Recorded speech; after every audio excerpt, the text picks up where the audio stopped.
Hi, I'm Sam Landry, and today I'm going to talk to you about snowboarding. Snowboarding is a sport that has many steps in order to stay protected, avoid mistakes, getting better, and learning how to further your skill.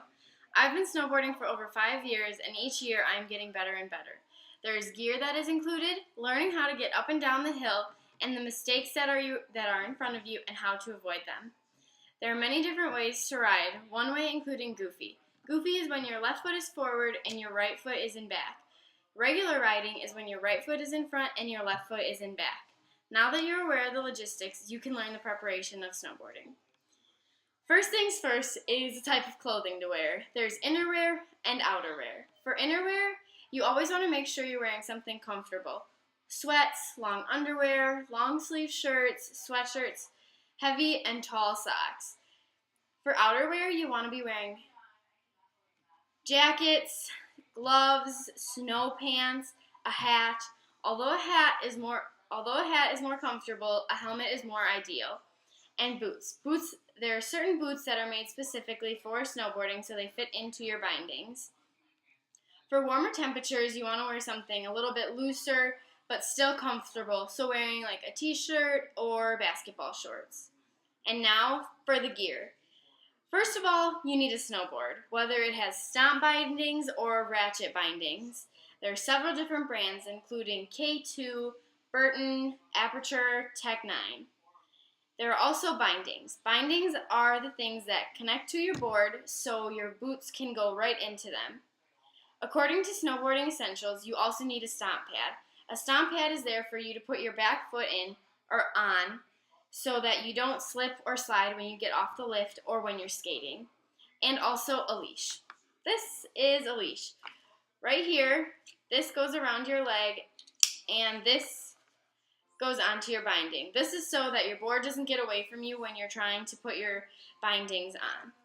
And also there's protective gear, which includes a helmet and goggles. This helmet has the ear things right here and right here, and these are to keep your ears warm and to make sure snow doesn't get in, and it has a lot of padding in it so if you fall, your head doesn't get hurt. There's a lot of gear to prepare with before you even get on the snowboard. Even before you're snowboarding, you have to get your gear together, which can be tricky getting the right stuff and getting it to fit you correctly for your own size. But once you have everything, you can get on your board and go.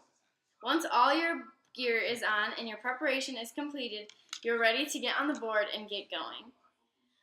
The first step with getting going is strapping in. Strapping in is when you put your boots in the bindings and you ratchet them on. The easiest way is to sit down with your board in front of you and your board parallel to the bottom of the hill. One foot in each binding, and you want to make sure you strap your back ankle first and your toe strap second. Once you have your bindings completely strapped onto you, you want to push with your arms up so you're standing up straight. When you're starting out, the smartest idea to do would be starting at the bunny hill. The bunny hill is the beginner hill. So you want to start, according to Snowboard Addiction, it would be most helpful if you started about halfway to the middle of the hill. So you don't gain too much speed, you don't lose control, and you want to make sure you do this several times so you feel comfortable doing it. You want to let the board slow you down and stop itself before you start learning to stop so you feel most comfortable. You want to have your knees bent in athletic stance, and for regular riders, your left foot should be in front, and for goofy riders, your left foot should be in front, and your regular riders, your right foot should be in front. And then you will start gliding down the hill.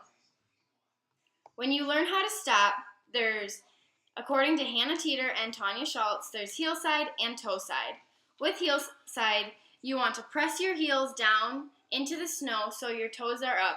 Your board's back edge should be in the snow. With toe side, it's almost the same thing, except you want to put your weight on your toes. You don't want to lean forward because otherwise you will fall, but you want to push your toes down so your heels should be lightly lifting up, and you want to make sure you stay low to the ground and not your tippy toes, the balls of your feet.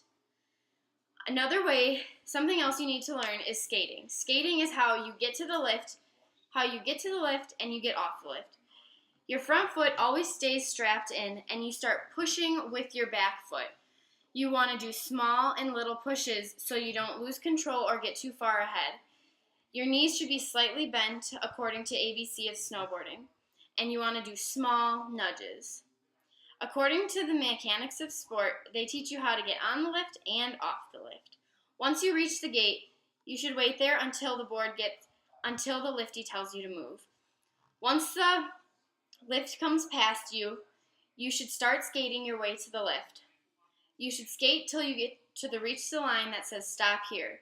Once you reach that spot, look behind you and have your arm ready to hold on to the chair behind you. Once it arrives, sit down and make sure your board stays straight and it doesn't go parallel with the seat. When you're getting off, you need to make sure you start preparing 20 seconds before. Make sure your front tip is always up and your front foot is still forward. As you reach the top of the lift, there's going to be a flat area and an inclined area.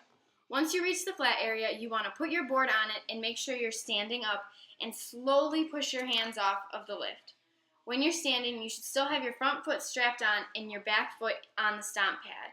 On the inclined area, you should continue to glide down, and if you fall, make sure you get up quickly so you're not in anyone's way.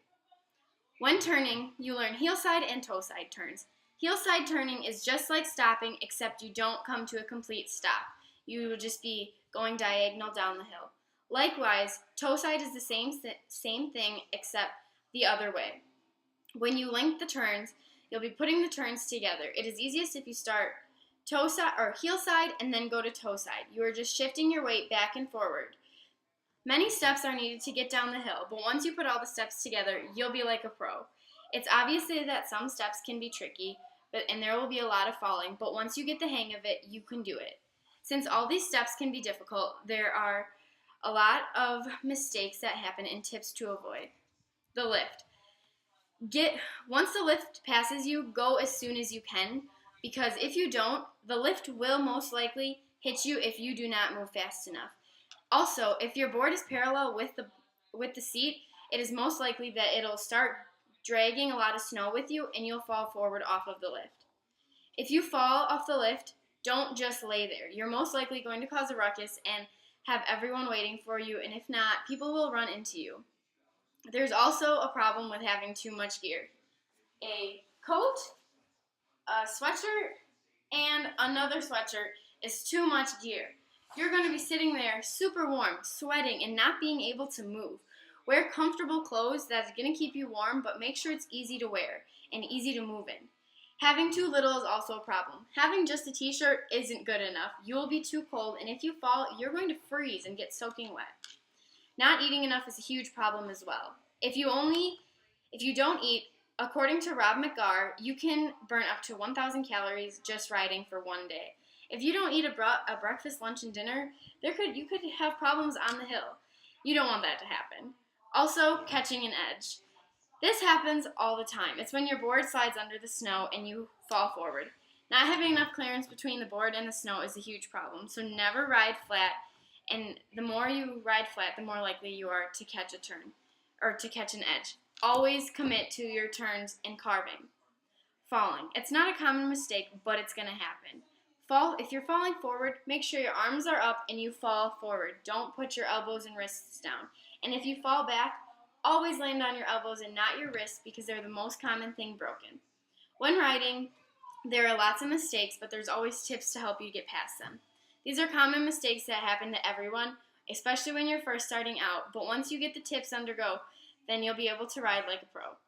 Now that you've learned the basics and mechanics of snowboarding, you're ready to get out on the hill. Snowboarding can be super tricky at first, but once you get the hang of it, you'll be ready to go and you become better. There are several types of gear that need to be worn, including outerwear, innerwear, and protective gear. When you're going down the hill, you need to learn how to stop, turn, get up the lift, and get off the lift. And finally, the common mistakes that happen when riding. There's always going to be mistakes, but there's always going to be more tips to help you. This helps you learn how to ride the snowboard correctly. Snowboarding is a sport that requires endurance, but once you start practicing, it'll get easier as you go.